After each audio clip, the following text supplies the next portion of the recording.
तुम? भावना के गुस्से की कोई सीमा नहीं थी। अनिका के मुंह से निकले हुए शब्द उसके दिल में कांटे की तरह चुभ रहे थे। वो गिरने की कगार पर थी। वो अपना कंट्रोल होने वाली थी। इससे पहले कि वो अपनी हद पार कर देती, वो अचानक खड़ी हुई और उसने कहा, अगर तुमने मुझे यही सब कहने के लिए बुलाया था तो मुझे यहाँ अपना टाइम वेस्ट करने में कोई इंटरेस्ट नहीं है। भावना आंटी, अब इतनी जल्दी भी क्या है?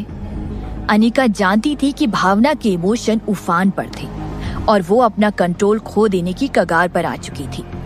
वो देखकर अनिका के चेहरे की मुस्कुराहट और भी बड़ी हो गई। उसने अपने बैग से अपना फोन बाहर निकाला और कहा, मैं तो अभी तक अपने पॉइंट पर भी नहीं आई हूँ आंटी।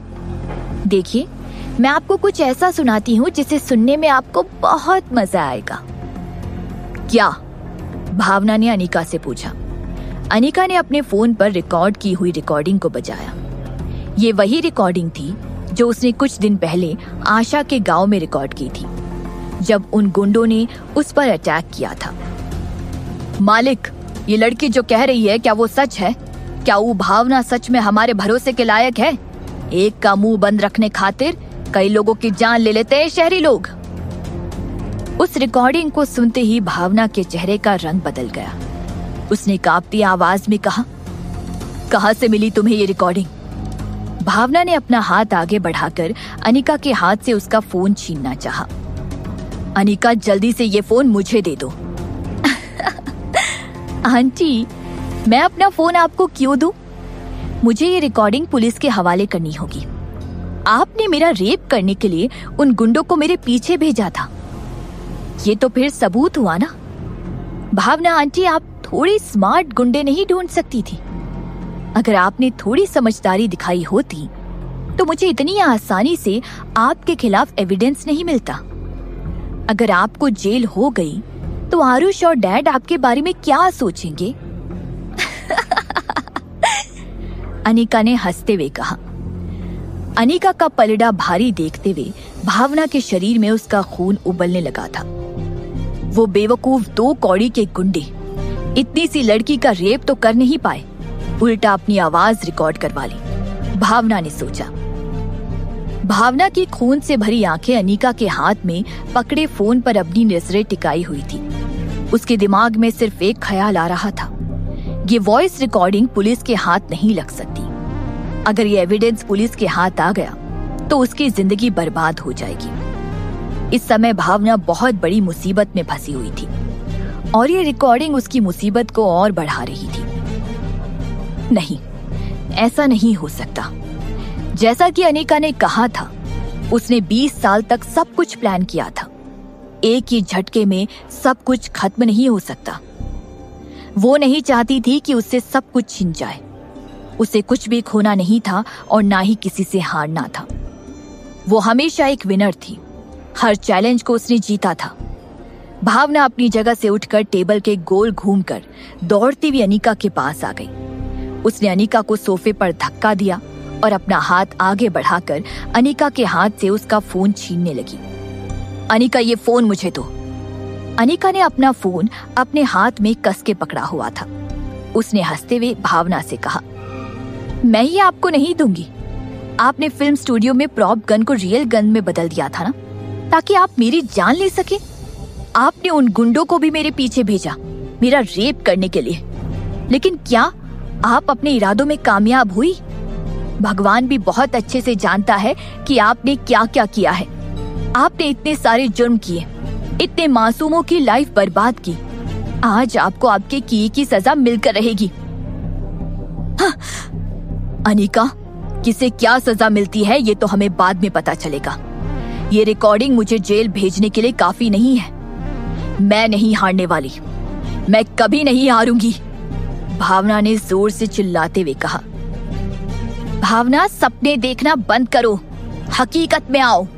तुमने मेरी मॉम से उनका हस्बैंड छीन लिया और अपनी बेटी को भी वही सीख देकर तुमने उससे मेरी फियांसी को छिनवा लिया। लेकिन आखिर में सबको पता चल गया कि तुम्हारे पास जो कुछ भी है उस पर तुम्हारा कोई हक नहीं है, अनिका ने कहा। Shut up! भावना ने कस के अनिका के गाल पर थप्पड़ मार दिया। वो अब अनिका की बातों को नहीं सुनना चाहती थी। वो अनिका के छुरी जैसे नुकीले और तेज शब्दों का बोझ और सहन नहीं कर पा रही थी। भावना ने अपना हाथ आगे बढ़ाकर अनिका के गले को पकड़ लिया। वो ऐसे बर्ताव करने लगी जैसे उसे किसी ने अपने काबू में कर लिया हो।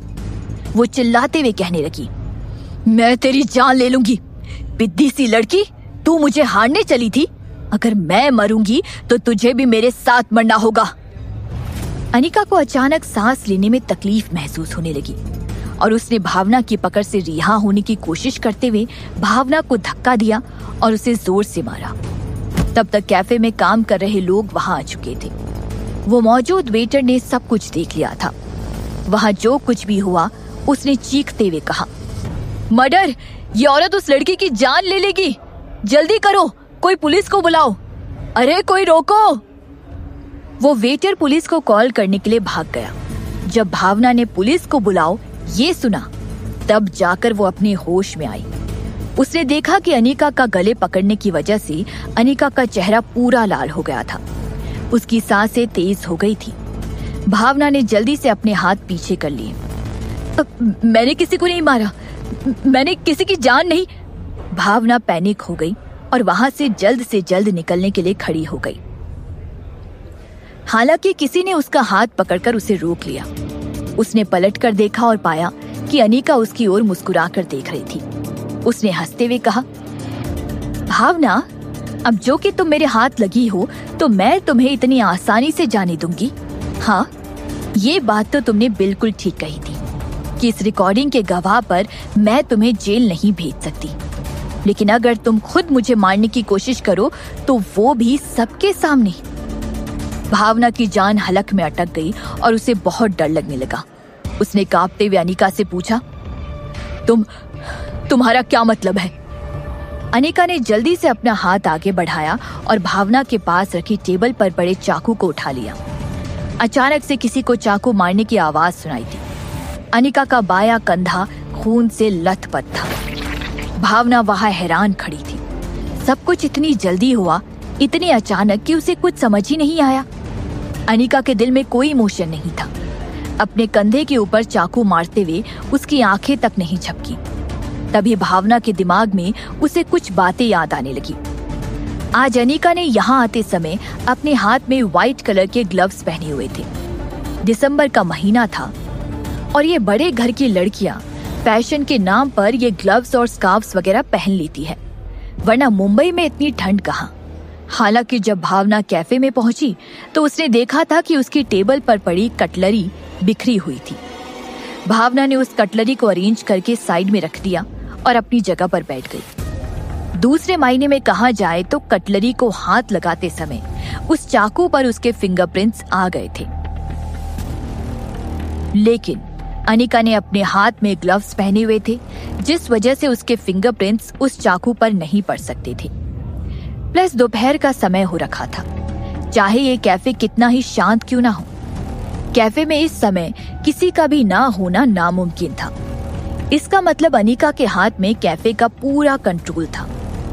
ग्रेट, अनिका ने सब कुछ पहले से प्लान करके रखा हुआ था। उसने भावना के लिए ऐसा जाल बिछाया जो उसे दावत की तरह नजर आया और भावना उसमें खिंची चली गई और अब उसका यहाँ से निकल पाना इम्पॉसिबल था।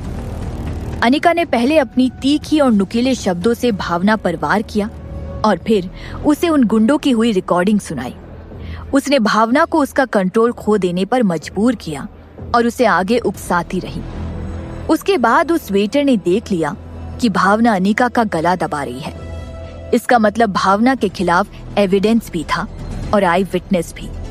यह ऐसा चक्रव्यूह था जिससे भावना बाहर निकल पाने के बारे में सोच भी नहीं सकती थी। अनिका, तुम इतना नीचे कैसे गिर सकती हो? तुम्हारी हिम्मत कैसे हुई मुझे फंसाने की? भावना ने चीखते हुए गुस्से में कहा। अनिका को अपने गले में दर्द हो रहा था और उसका चेहरा पूरा सफेद हो गया था। उसने अपनी पूरी जान लगाकर भावना को धक्का दिया था और खुद भी जमीन पर गिर गई थी। उसने अपने खून से भरे हुए कंधे को कवर किया और जमीन पर रेंगती हुई आगे बढ़ने लगी। उसने चिल्लाते हुए कहा, कोई प्लीज मेरी मदद करो, हेल्प, ये मेरी जान लेने की कोशिश कर रही है। भावना स्पीचलेस थी। वो अपनी पूरी जिंदगी एक्टिंग करते हुए आई थी। ये ऐसा एक्ट था जो उसने अपनी जिंदगी में अनगिनत बार किया था, लेकिन उसे नहीं पता था कि अनीका इस एक्ट को अपने लेवल से ऊपर ले जाएगी और उसी के खिलाफ इस्तेमाल करेगी। भावना ने आखिरकार मान लिया था कि अनीका से लड़ना इतना आसान नहीं था, लेकिन अब वो क्या करेगी? हिलना मत, अपने हाथ ऊपर करो। पुलिस कैफे में आ चुकी थी। भावना ने देखा कि उसकी ओर 2 गन्स पॉइंट की गई थी। पुलिस उसकी ओर अपनी गन्स के साथ आगे बढ़ रही थी। दिसंबर के महीने में भी भावना के सर से पसीने छूट रहे थे। उसने मिन्नतें करते हुए कहा, ये मैंने नहीं किया है, ये सब इसका किया धरा है, इसने खुद अपने आप को चाकू मारा। पुलिस जल्दी से भावना के पास आ गई और उसके हाथ में हथकड़ियां पहना दी। पुलिस ने भावना से कहा, आप पर मर्डर अटेम्प्ट का इल्जाम लगा है Mrs Goyal, you are under arrest. आपको चुप रहने का पूरा हक है, लेकिन आप जो कुछ भी कहेंगी उसे आपके खिलाफ कोर्ट में इस्तेमाल किया जा सकता है। वहां मौजूद 4 पुलिस ऑफिसर्स ने भावना को अरेस्ट कर लिया। वहीं मेडिकल टीम दूसरी ओर अनीका के घाव का इलाज करने लगी। तभी भावना ने चिल्लाते हुए अनीका से कहा, अनीका, तुमने मुझे फंसाया है, मैं तुम्हें इतनी आसानी से जाने नहीं दूंगी। अनीका ने अपनी नजरें ऊपर उठाई और भावना की ओर देखा। उसके होंठ हिलने लगे और उसके चेहरे पर भावना को देखकर एक मुस्कान छा गई। वो घिन भरी नजरों से भावना को देख रही थी, मानो वो आंखों ही आंखों से भावना को कह रही हो, भावना, मैंने तुम्हारे लिए जेल की तैयारी कर दी है, जहां तुम्हें अपनी पूरी जिंदगी चक्की पीसनी है। इस बार तुम भागने के बारे में सोचना भी मत। भावना को पुलिस ने अरेस्ट कर लिया था। हीरानंदी पार्क के विला में डॉक्टर अनीका के घाव की ड्रेसिंग चेंज कर रहे थे। वहीं मीनल अनीका को गले लगाए रोए जा रही थी। उसकी आंखों से आंसू बहना बंद ही नहीं हो रहे थे। उसने अनीका को देखते हुए कहा, अन्नी, तुम ऐसे अकेले भावना से मिलने कैसे जा सकती हो? तुम जानती हो ना कि वो कितनी खतरनाक और गिरी हुई औरत है। देखा तुम्हारे साथ क्या हुआ, उसने तुम्हें चाकू से मार दिया। ये तो तुम्हारी खुशनसीबी है कि तुम्हारे कंधे पर ही चोट लगी, वरना हम क्या करते। अनीका ने अपनी मॉम को हक कर लिया। उसकी मॉम को कभी भी कैफे में हुए हादसे के पीछे की सच्चाई नहीं पता चलनी चाहिए और ना ही वो अपनी मॉम को सच बताएगी।